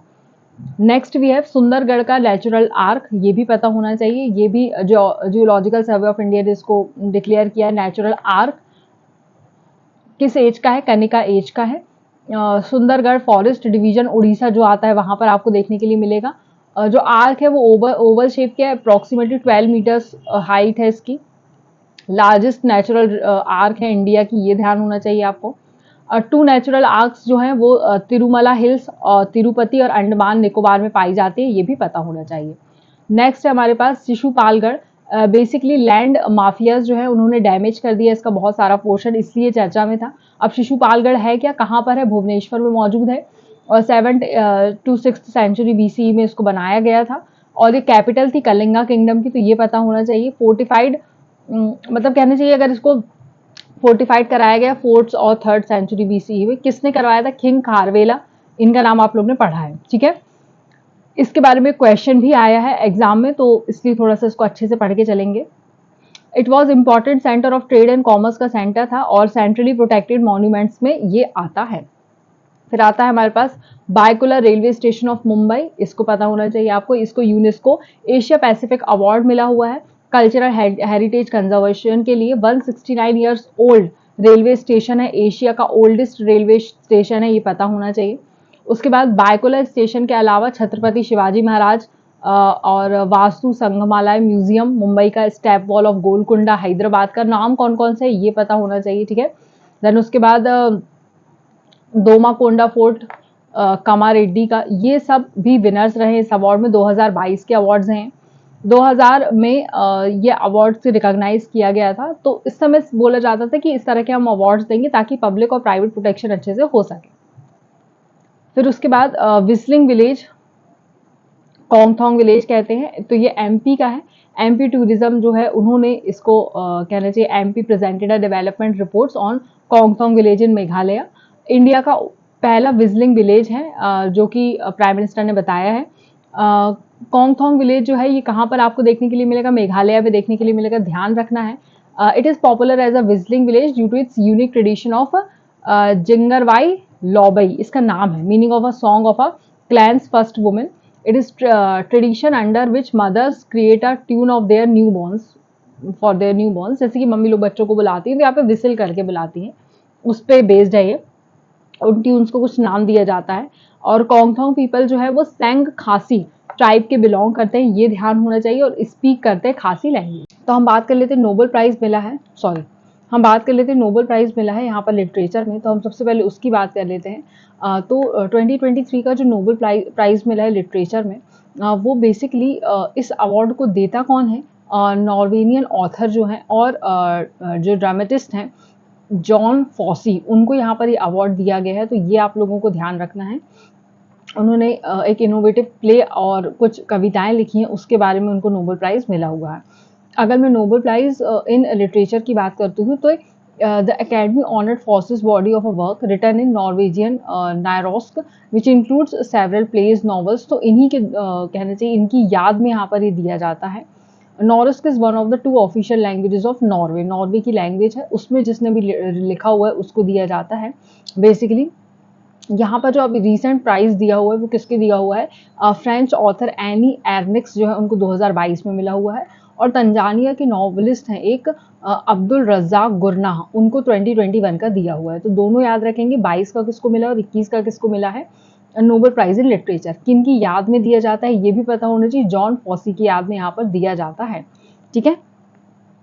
नेक्स्ट क्वेश्चन की तरफ मूव करते हैं।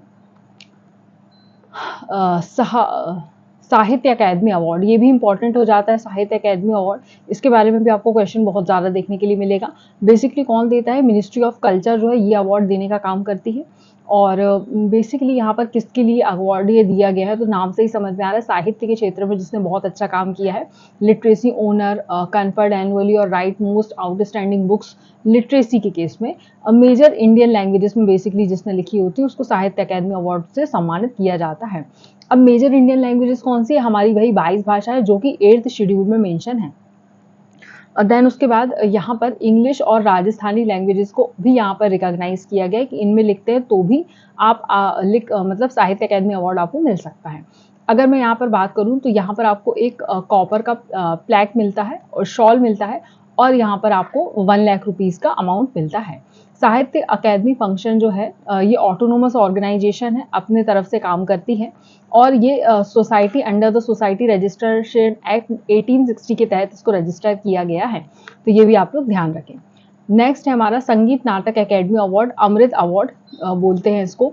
बेसिकली 84 आर्टिस्ट हैं जिनको यहाँ पर संगीत नाटक अकेडमी अमृत अवार्ड दिए गए हैं। अगेन वही 22 लैंग्वेजेस जो हैं हमारी 8th शेड्यूल की उनके में दिया जाता है, और इंग्लिश और राजस्थानी को भी यहाँ पर शामिल किया गया है। अब इसका पर्पस क्या होता है? एक national honour on performing art, teachers, scholars, इनके लिए अच्छे से वो आर्ट परफॉर्म करें, इसके लिए यहाँ पर उनको एक नेशनल ऑनर के तौर पर ये दिया जाता है।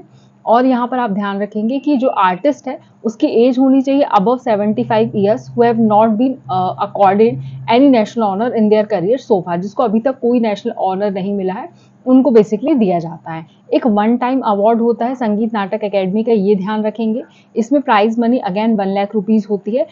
बिसाइड्स यहाँ पर आपको क्या दिया जाता है, ताम्रपत्र दिया जाता है और अंग वस्त्रम, वही ताम्रपत्र मतलब जो सर्टिफिकेट होता है, और अंग वस्त्रम जो हमको शॉल दिया जाता है। कौन देता है, वाइस प्रेसिडेंट ऑफ इंडिया देते हैं, ये आप लोग ध्यान रखेंगे। नेक्स्ट कुछ अदर इंपॉर्टेंट अवार्ड्स भी आपको ध्यान रखने हैं, सॉरी ये थोड़ा प्रॉब्लम कर रहा है। यहाँ पर हमको अदर इंपॉर्टेंट अवार्ड्स भी याद रखने हैं। सबसे फर्स्ट अवार्ड जो है वो है Govind Swarup life time achievement award. एक है प्रोफेसर जयंत विष्णु नार्लीकर, उनको पहला एस्ट्रोनॉमिकल सोसाइटी ऑफ इंडिया के जो थे वो। Then Govind Swarup lifetime achievement award in Pune, यहाँ पर इनको दिया गया है, पहले हैं जो एस्ट्रोनॉमिकल सोसाइटी ऑफ इंडिया से बिलोंग करते हैं।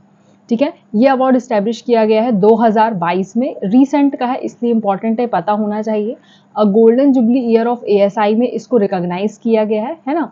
देन उसके बाद प्रोफेसर गोविंद स्वारूप की अगर मैं बात करूंगी, ही was the founder of Indian radio astronomy, ये ध्यान रखना है आपको, इंडियन रेडियो एस्ट्रोनॉमी के जनक हैं। देन इन्होंने Ooty radio telescope and giant metrewave radio telescope इसका कंस्ट्रक्शन किया था। And he was the founding director of national centre for radio astrophysics, ये ध्यान रखना है, जो कि पुणे में अवस्थित है।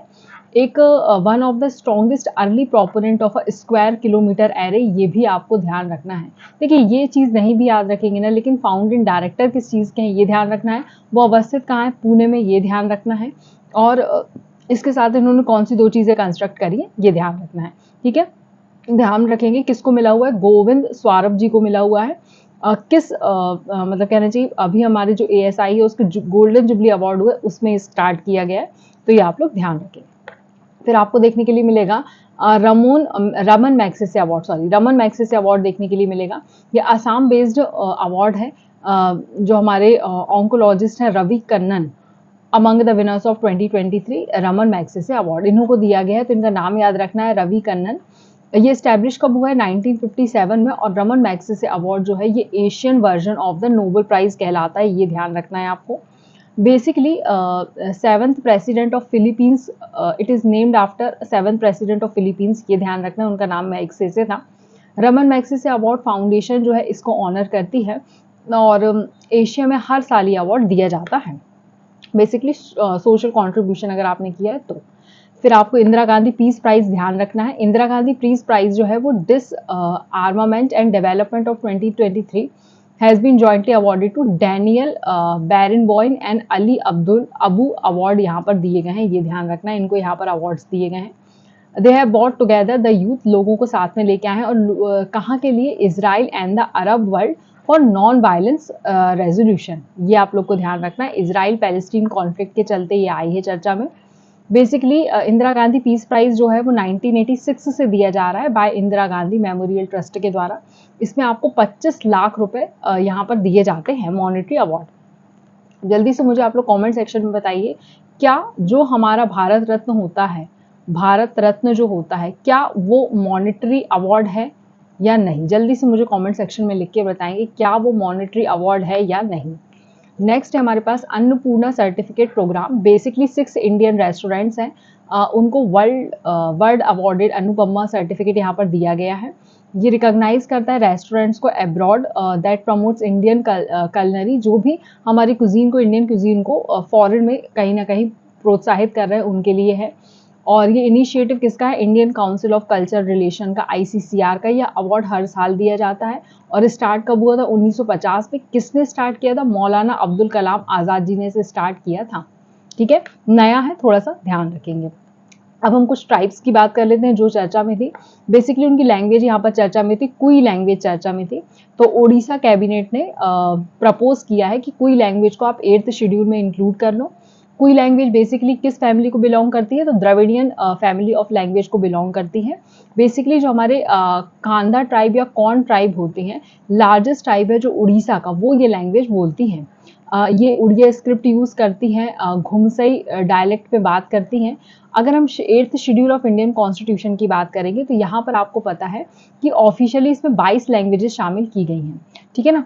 14 लैंग्वेजेस जो थी, 14 लैंग्वेजेस, 14 लैंग्वेजेस जो इनिशियली इसमें लिस्ट करी गई थी, उसके बाद में एड ऑन हुई हैं। उसके बाद सिंधी जो हुई है वो 1967 में इसमें इंट्रोड्यूस हुई है। कोंकणी, मणिपुरी, नेपाली 1992 में आई है। संथाली, डोंगरी, मैथिली और बोडो ये 92nd अमेंडमेंट एक्ट 2003 के तहत यहाँ पर ऐड हुई हैं। बहुत इंपॉर्टेंट डेटा है, इसको बहुत अच्छे से आप लोग ध्यान रखेंगे।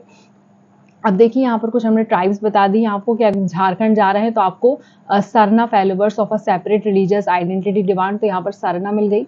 जम्मू एंड कश्मीर में पैथरिस मिल गई। छत्तीसगढ़ में पहाड़ी कोरवास मिल गए। वेस्ट बंगाल में गारो ट्राइब है। वेस्ट बंगाल में आपको टोटो ट्राइब भी देखने के लिए मिलेगी। त्रिपुरा में आपको बोरो देखने के लिए मिलेगी। म्यांमार में जो पीपल देखने के लिए मिलेंगे। उड़ीसा में आपको जनजातीय खेल महोत्सव आयोजित किया गया था, ये बता देती है।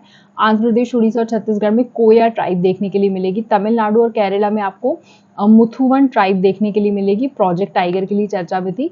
कर्नाटका में आपको हक्की पक्की ट्राइब, इसके बारे में हमने ऑलरेडी पढ़ा दिया है। अगर ट्राइब वाला आपने हमारा वीडियो नहीं देखा है तो उसे एक बार जाकर देखिएगा, आपके लिए बहुत बेनिफिशियल साबित होने वाला है। अब मिसलेनियस चीज़ों की बात कर लेते हैं कुछ। यहाँ पर military system in ancient India की बात की गई है, किस तरह से मिलिट्री सिस्टम उस समय पर चलता था। तो बेसिकली डिफेंस मिनिस्टर ने एक प्रोजेक्ट उद्भव लॉन्च किया। देखिए प्रोजेक्ट के बारे में पूछ लेते हैं तो पता होना जी, प्रोजेक्ट उद्भव यहाँ पर लॉन्च किया गया है। किस चीज़ के इनॉग्रेशन में? इंडियन मिलिट्री हेरिटेज फेस्टिवल के इनॉग्रेशन में प्रोजेक्ट उद्भव लेकर आए हैं। ये कोलैबोरेटिव प्रोजेक्ट है किस किस के बीच में? Indian army and United services institute of India USI के बीच में। डिफेंस का थिंक टैंक कहलाता है। अगर मैं इसके ऑब्जेक्टिव की बात करूं तो रीडिस्कवर करना है profound India heritage of state craft and strategic thoughts. यहाँ पर उद्भव का मतलब ये है किसी चीज़ को स्टार्ट करना, है ना। तो इंडिया हेरिटेज का स्टेट क्राफ्ट और स्ट्रेटेजिक थॉट्स क्या रहे हैं उसको यहाँ पर आइडेंटिफाई करना है बेसिकली। तो ये थोड़ा सा आप लोग ध्यान रखेंगे कि शुरू से अभी तक किस तरह से विजडम हमने फॉलो किया है। अगर हम मिलिट्री सिस्टम की बात करें एंशिएंट इंडिया में तो किस चीज़ पर बेस्ड था? Basically large body of intellectual text, scriptures, manuscripts, इनसे हमको इनके बारे में पता चलता है। अगर हम कौटिल्य के समय की बात करते हैं तो कौटिल्य ने अर्थशास्त्र जो लिखी थी वो मॉडर्न पीरियड को बिलोंग करती थी, जिसमें उन्होंने इस सब के बारे में बताया कि कौन सी टैक्टिक्स यूज़ करते थे, रियलिटी उस समय पे ग्राउंड रियलिटी क्या थी। फिर यहाँ पर एक मंडला थ्योरी आई थी जिसने बताया था कि फ्रेंड्स एलाइड कंट्रीज जो हैं वो किस तरह से अपने नॉलेज को शेयर करने का काम करती थी। फिर इंटेलिजेंस गैदरिंग अगर मैं बात करूं तो इन्होंने स्पाइस वगैरह अमात्य यूज़ किए थे। लॉजिस्टिक और सप्लाई चेन में इन्होंने कमंडका बाय नीतिसारा ये यूज़ किया था, जो कि क्या है गुप्ता एज का आपको देखने के लिए मिल जाएगा। ये अर्थशास्त्र के ट्रेडिशन को फॉलो करता है। फिर यहाँ पर आपको स्ट्रेटेजी ऑफ उपेक्षा मिलेगा, ये डिप्लोमेटिक निगलेक्ट्स एंड डिप्लोमेटिक इनडिफरेंसेस के लिए था। फिर माया दैट इज डिसेप्शन रीयूज्ड, उसको किया revive during the Indian freedom struggle, फिर से यहाँ पर यूज़ किया गया। तो ये सारी चीज़ें यहाँ पर आपको हमने बता दी हैं, ठीक है ना। तो कौन कौन सी चीज़ें अगर हम बात करें कि किस तरह से यहाँ पर मिलिट्री का उद्भव होता है भारत में, तो उसके बारे में भी हमने एंशिएंट टाइम से बात कर ली है। अग्नि पुराण में भी यहाँ पर देखिए लिखा हुआ है, it was the first to explain the philosophy of reserve pratigraha on the battlefield. क्या हम वहाँ पर प्रतिज्ञा लेते थे उसकी बात करी गई है, ठीक। अब यहाँ पे यूनाइटेड नेशंस ने वर्ल्ड टूरिज्म ऑर्गेनाइजेशन का गठन किया है। तो यहाँ पे ध्यान रखेंगे धौरदो विलेज ऑफ कच्छ गुजरात को अवार्ड मिला है one of the best tourist village by UN world tourist organisation. ये ध्यान रखना, बेस्ट टूरिस्ट विलेज का अवार्ड मिला हुआ है।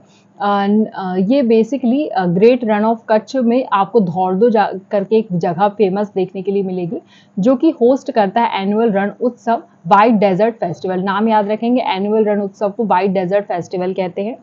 उसके बाद मंडला विलेज जो है मध्य प्रदेश में, इसको भी सिलेक्ट किया गया है upgrade programme by UNWTO।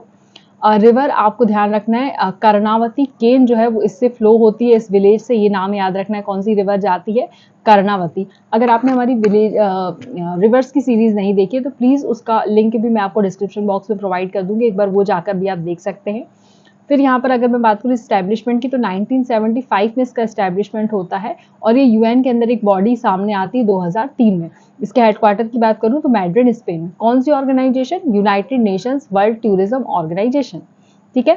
Basically वही है, policy issues, sources of tourism, क्या है दिक्कत टूरिज्म में, उसके बारे में बात करते हैं। ठीक है, बेसिकली हमको टूरिज्म को यहाँ पर प्रमोट करना है, इसलिए 160 मेंबर स्टेट्स जो हैं इंक्लूडिंग इंडिया इसमें शामिल है। नेक्स्ट इसमें बात करी गई है इंडेंटर्ड लेबरर्स की। अब ये ट्रेडिशन कब से परफॉर्म हो रहा है, रामलीला के समय से, is still carried in Trinidad and Tobago. देखिए ये मैंने आइसलैंड शायद आप लोगों को पढ़ाए हैं, हमारे जो इम्पॉर्टेंट आइसलैंड्स वाले सेक्शन है जो अभी चर्चा में थे उसमें मैंने ये पढ़ाया है, तो इसको ध्यान कर लीजिए एक बार, ये हमने ऑलरेडी कवर कर दिया हुआ है। इंडियन डायस्पोरा से बहुत ज़्यादा इंपॉर्टेंस रखता है। इन आइसलैंड में आपको इंडेंटर्ड लेबर्स फ्रॉम इंडिया के आपको देखने के लिए मिलेंगे। अब ये लेबर्स कौन है, जो कि ब्रिटिश ने रिक्रूट किए थे इन जगहों पर प्लांटेशन का काम करने के लिए।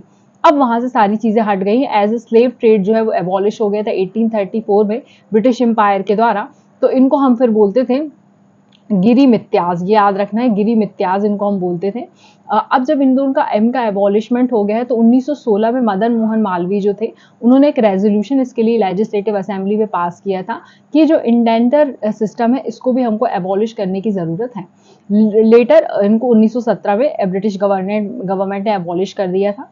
लेकिन साउथ अफ्रीका की बात करूं तो 1914 में इस्मत और गांधी का एक सेटलमेंट होता है, वहां पर महात्मा गांधी एक इंपॉर्टेंट रोल प्ले करते हैं और वो बोलते हैं they obtain a waiver from poll tax lead to the movement of a indentured. यहाँ पर इनको टैक्स में कुछ छूट दी जाए इसकी बात की गई है।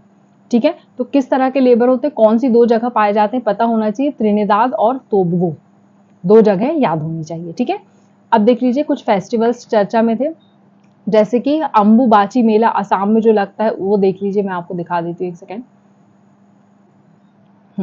अंबुबाची मेला असम में जो लगता है उसके बारे में यहाँ पर बात की गई है। यहाँ पर देखिए 1 ऑफ द 52 शक्तिपीठास जो हमारे कामाख्या देवी है वहां पर ये होता है, और लोकेटेड कहाँ पर है, नीलांचल हिल, आपको ये ध्यान रखना है। गॉडेस कामाख्या यहाँ पर आपको पता है इनके बारे में। ठीक है, फिर उसके बाद एक काती बिहू फेस्टिवल सेलिब्रेट किया गया है असम में, ये हार्वेस्ट फेस्टिवल है, काती बिहू इसको कहा जाता है, ये आप लोगों को ध्यान रखना है। बेसिकली राइस सैम्पलिंग करते हैं तब किया जाता है। फिर उसके बाद हॉर्नबिल फेस्टिवल नागालैंड में होता है, इसका 24th एडिशन सेलिब्रेट किया गया है। कौन कौन पार्टिसिपेट करता है, यूएस, जर्मनी और कोलंबिया कंट्रीज जो है वो, एंड असम स्टेट इसका पार्टनर था। इसको और क्या बोलते हैं, फेस्टिवल्स ऑफ फेस्टिवल्स, ये भी ध्यान रखना है। उसके बाद केर पूजा आपको ध्यान रखना है, त्रिपुरा में हुई है, ये सेलिब्रेट हुई है त्रिपुरा में, और people are not allowed to light fires on that day. ठीक है, डांसिंग और इवन वियर शूज ये सब कुछ नहीं कर सकते हैं। फिर उसके बाद राजा पर्व उड़ीसा, 3 दिन का फेस्टिवल होता है, उड़ीसा में आयोजित किया जाता है वुमेनहुड के लिए। ये वर्शिप करता है भूदेवी की, wife of a Lord Jagannath. ठीक है, देन उसके बाद बन्नी फेस्टिवल आंध्र प्रदेश, यहाँ पर बन्नी फेस्टिवल को विटनेस किया गया है, ये ध्यान रखेंगे। आंध्र प्रदेश में बन्नी फेस्टिवल एक ट्रेडिशनल स्टिक फाइटिंग फेस्टिवल है। उसके बाद आपको ध्यान रखना है पुष्करालू फेस्टिवल उत्तर प्रदेश में, ये 12 दिन का फेस्टिवल होता है, जो तेलुगु स्पीकिंग पीपल यहाँ पर वाराणसी में परफॉर्म करते हैं, तो ये आप लोगों को ध्यान रखना है। नेक्स्ट है कुछ स्पोर्ट रिलेटेड न्यूज, या ये वीडियो थोड़ा बड़ा होने वाला है तो इसको पेशेंटली पूरा देख लीजिएगा, क्योंकि बहुत कुछ इंपॉर्टेंट चीजें ही हमारी रह गई, उनको हम जल्दी से खत्म करते हैं ताकि हम दूसरी पीटी की तरफ मूव करेंगे। इसके बाद हम इकोनॉमिक्स की पीटी 365 कवर करने वाले, वो थोड़ा सा हमारा लंबा चलेगा, इसलिए वीडियो में अंत तक बने रहिए, इसको कवर करते हैं, then we will start with economics. ठीक है, अब यहाँ पर नेशनल गेम्स ऑफ इंडिया आपको पता होना चाहिए, इसका 37 एडिशन अभी सेलिब्रेट किया गया है। कहाँ पर, गोवा में सेलिब्रेट किया गया है। ओलंपिक स्टाइल होता है, मल्टी स्पोर्ट इवेंट यहाँ पर आपको देखने के लिए मिल जाते हैं। उसके बाद सर्विस स्पोर्ट कंट्रोल बोर्ड जो होता है, the sport team of Indian armed forces, ये भी इसमें पार्टिसिपेट करती हैं, ये ध्यान रखना है। और इसका अगर मैं ज्यूरिसडिक्शन की बात करूँ तो इंडियन ओलंपिक एसोसिएशन इसका ज्यूरिसडिक्शन होता है। इसका फर्स्ट एडिशन जो है वो लाहौर में हुआ था, अनडिवाइडेड पंजाब 1924, ये ध्यान रखना है। लखनऊ ने होस्ट किया था first national games after independence, ये इंपॉर्टेंट डेटा है। और फर्स्ट नेशनल गेम्स जो होते हैं ओलंपिक्स में वो 1985 में होते हैं न्यू दिल्ली में। नेक्स्ट 37th की बात हमने करी है, तो Raja Bhalendra Singh trophy was given to Maharashtra, ये ध्यान रखना है। ओवरऑल चैंपियनशिप के लिए दिया गया है, तो ये ध्यान रखना है कौन सी वाली यहाँ पर हमको दी गई है, महाराज, ये महाराष्ट्र को दी गई है। फिर उसके बाद राजा भलेंद्र सिंह जो है उनको कंसीडर किया गया responsible for bringing 9th Asian games to Delhi 1982। Then उसके बाद बेस्ट विमेन एथलीट ट्रॉफी किसको दी गई है, प्रणति नायक को दी गई है और संयुक्ता काटे को दिए गए हैं। Best man athlete trophy was given to Shrihari Nataraj को दिए गए हैं। दोनों चीजें बता दी हमने, ठीक है। उसके बाद यहाँ पर ध्यान देना है कि जो टॉर्च है नेशनल गेम्स का वो किसको दिया गया है, उत्तराखंड को दिया गया है। मतलब कि अब 38 नंबर का नेशनल गेम कहाँ आयोजित होगा, उत्तराखंड में आयोजित होने वाला है। और 39 जो आयोजित होने वाला है वो मेघालय में आयोजित होगा। ये आप लोग ध्यान रखेंगे। अगर मैं इसके एस्टेब्लिशमेंट की बात करूं तो 1927 में इसका एस्टेब्लिशमेंट होता है। सर दोराबजी टाटा जो है वो इसके फाउंडिंग प्रेसिडेंट रहते हैं। ये आप लोगों को ध्यान रखना है, ठीक। नेक्स्ट है हमारा खेलो India para games. Para Olympic games जो होते हैं 2023 के, उनका आयोजन किया गया है। कहाँ पर, दिल्ली में किया गया है। बेसिकली 7 स्पोर्ट डिसिप्लिन होते हैं। पैरा आर्चरी होता है, पैरा एथलीट होता है, para badminton, para table tennis, para power lifting, CP football and para shooting, ठीक है। अब यहाँ पर हरियाणा ने टॉप किया है, ये ध्यान रखना है आपको। किब्ग 2023 मेडल टेबल में सबसे बड़ा ये है, फॉलोड बाय उत्तर प्रदेश। उत्तर प्रदेश दूसरे नंबर पर आएगा। किब्ग लेटेस्ट एडिशन है गवर्नमेंट खेलो इंडिया इनिशिएटिव का, which also include the Khelo India youth games भी आते हैं, खेलो इंडिया यूनिवर्सिटी गेम्स भी आते हैं और खेलो इंडिया विंटर गेम्स भी आते हैं। तो सब में टॉप किसने किया, हरियाणा ने, ठीक है। ये चीज आप लोगों को ध्यान रखनी है। अब हम बात कर लेते हैं डायमंड लीग की। डायमंड लीग भी यहाँ पर आपको बहुत ज्यादा चर्चा में देखने के लिए मिलेगी। एक लॉन्ग जंपर है जिनके नाम है मुराली श्री शेखर, उन्होंने सिक्योर किया 3rd place Paris Diamond League में। Diamond League an annual series होती है, top tier track and field competition organizing World Athletics international government body of athletics. तो यहाँ पर टॉप टियर ट्रैकिंग जो होती है ना, उसके लिए यहाँ पर यूज किया जाता है। फील्ड कॉम्पिटिशन्स होते हैं इसमें। ये स्टार्ट हुआ था 2010 में, इसको ध्यान रखना है आप लोगों को, ठीक है। और डायमंड लीग किसके लिए फेमस है ये मैंने आपको बता दिया, ठीक है। नेक्स्ट क्वेश्चन है हमारा आईसीसी वर्ल्ड टेस्ट चैंपियनशिप। आपको पता है कि ऑस्ट्रेलिया जीत गया है। ये क्वेश्चन आपको हमारा जो अभी एग्जाम हुआ सीडीएस का, उसमें भी देखने के लिए मिला है कि ऑस्ट्रेलिया ने इंडिया को बीट करके ये जीत गया था। बेसिकली 6 सीरीज एक के साथ खेलना पड़े, 3 एट होम्स एंड 3 अवे। ये आप लोगों को इसके बारे में थोड़ी सी मैंने जानकारी दे दी है। Then we have government initiatives, कौन कौन से चर्चा में थे अब देख लीजिए। यहाँ पर revamped adopt heritage 2.0 programme, archaeological survey of India के द्वारा ये लॉन्च किया गया है। अडॉप्ट हेरिटेज 2.0 प्रोग्राम, बेसिकली ये जो स्कीम है ये ओरिजिनली लॉन्च हुई थी 2017 में under ministry of tourism, ministry of culture, ASI state and UT government के द्वारा, ठीक है। बेसिकली वही है कि हमको इंश्योर करना है quality and inclusive provisions of amenities through the active participation of private and public sector organisation. सब लोग यहाँ पर पार्टिसिपेट करेंगे। जो डायरेक्टर जनरल है एएसआई के, उन्होंने रिसीव किया है voluntary contribution remaining in protecting monuments under the ancient monument act. ये मैंने आप लोगों को शायद इसके बारे में बताया है, बस अभी ध्यान रख लीजिए कौन सा हमारा हेरिटेज चल रहा है, 2.0 वाला हमारा प्रोग्राम चल रहा है, ठीक है। प्राइवेट पब्लिक सेक्टर सारों के लिए चल रहा है, एनजीओस के लिए चल रहा है। इसको पहले मॉन्यूमेंट मित्रा कहा जाता था, ठीक है। बस इसमें ज्यादा कुछ नहीं है। इसका ड्यूरेशन है प्रोजेक्ट का 5 साल का, और 4 यहाँ पर फ्रेमवर्क यहाँ पर यूज किए गए हैं, ये बस पता होना चाहिए, hygiene, accessibility, safety and knowledge, ठीक है। अब यहाँ पर national mission for cultural mapping भी हमने चालू किया है। किसके द्वारा, इसको हम बोलेंगे मेरा गांव मेरी धरोहर करके, my village my heritage. 1 lakh villages इसके अंतर्गत आ रहे हैं, ठीक है। 1 लाख विलेज इसमें शामिल है, ये ध्यान रखना है। National mission for cultural mapping के तहत इसको लाया गया है। अब इस सर्वे में क्या देखेंगे, हम डॉक्यूमेंट तैयार करेंगे, the cultural identity at the village level. Village level पर कौन सी कल्चरल चीज फेमस है, उसके तौर पर हम यहाँ पर इसको निकालने वाले हैं। इसमें ज्यादा कोई चीज आपको ध्यान नहीं रखनी है, बस विलेज लेवल पर हम बात कर रहे हैं कितने लाख विलेजेस हैं, तो 1 लाख विलेजेस हैं। मेरा गांव मेरा धरोहर, ये आप लोगों को ध्यान रखना है। मिनिस्ट्री ऑफ कल्चर ने इसमें पार्टिसिपेट किया है with military of electronics and IT. ये थोड़ा सा ध्यान रखेंगे। इलेक्ट्रॉनिक्स एंड आईटी एकदम से ध्यान में नहीं आता है, लेकिन इसको भी थोड़ा सा ध्यान रखना है, ठीक है। इसके बाद ये मैपिंग क्या होती है, 2017 में इसको लॉन्च किया गया है मिनिस्ट्री ऑफ कल्चर के द्वारा।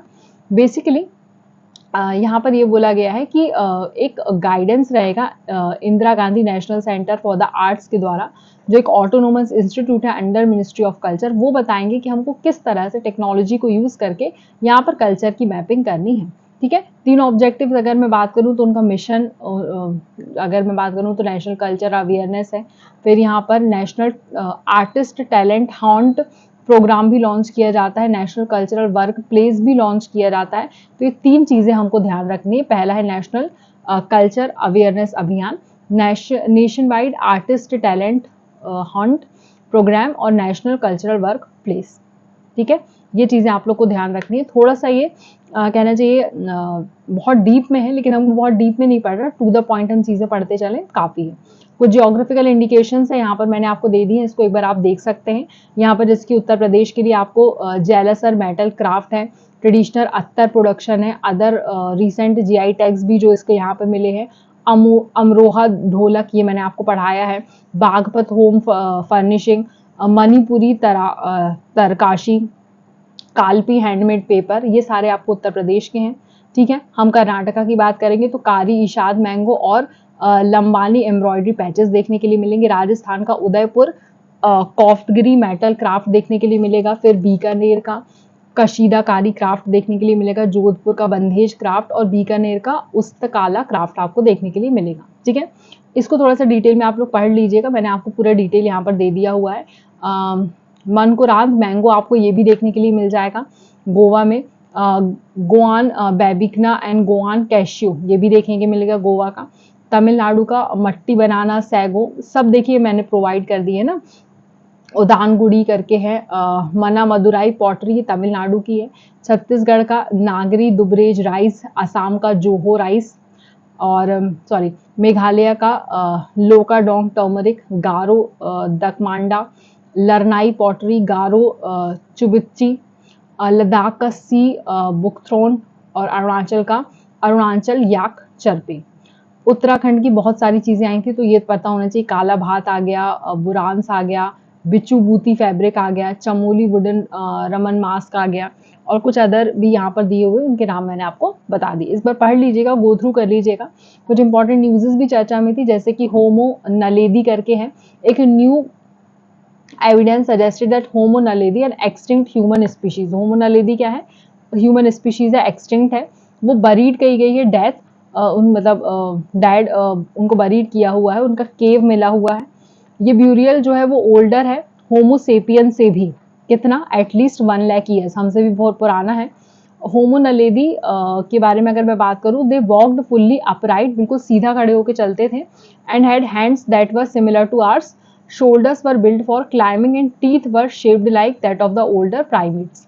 हमारे जैसे टीथ नहीं थे, जैसे हमारे पूर्वजों के रहते थे वैसे थे। ठीक है, ये 1/3 ब्रेन के साइज की अगर बात करूं तो बहुत बड़ा था, 1/3 ऑफ दैट मॉडर्न ह्यूमन से ज्यादा बड़ा था, 1/3।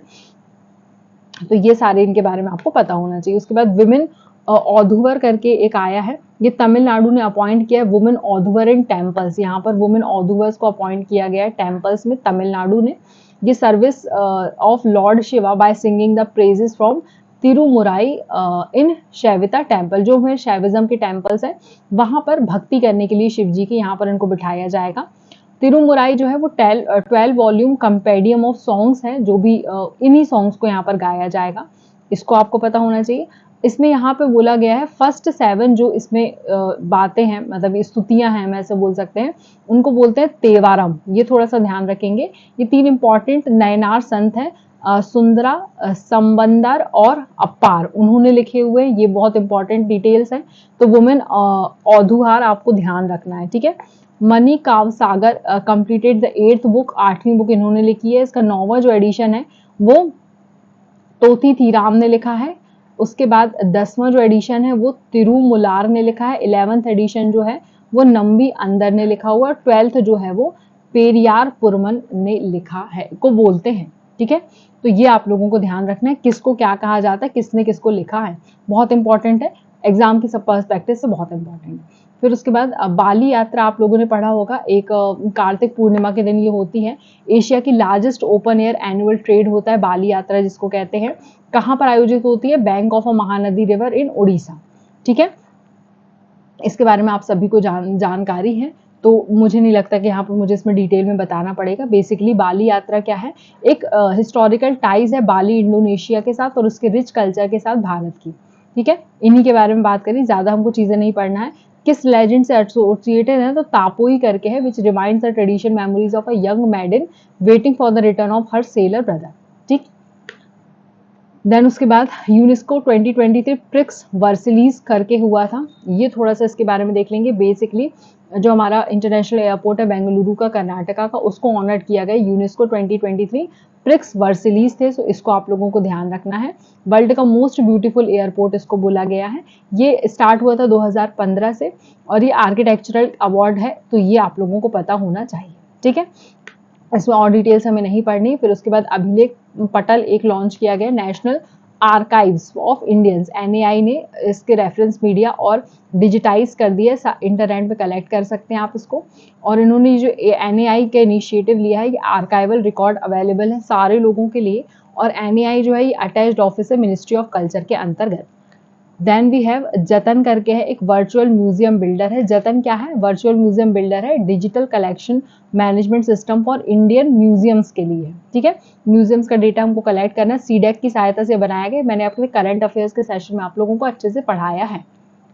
Then we have US to return over 100 Indians antiquities, US हमको वापस करने वाला है। किस ट्रीटी के अंतर्गत वो पता होना चाहिए, म्यूचुअल लीगल असिस्टेंट ट्रीटी के अंतर्गत, जो इन क्रिमिनल मैटर्स में इंडिया और यूएस के बीच में जो भी चीजें चली गई हैं वो एंटिक्विटीज यहाँ पर वापस की जाएंगी। मिनिस्ट्री ऑफ होम अफेयर्स इसकी नोडल एजेंसी है, ये ध्यान रखेंगे।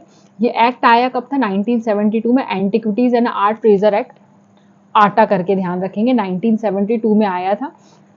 और basically export of such items without licence होता है from archaeological survey of India, एक क्रिमिनल ऑफेंस यहाँ पर कंसीडर किया जाता है। इंडिया प्राइड प्रोजेक्ट, ये ध्यान रखेंगे, एक ग्लोबल ऑर्गेनाइजेशन है जो इस काम को करने के लिए यूजफुल है, ठीक है।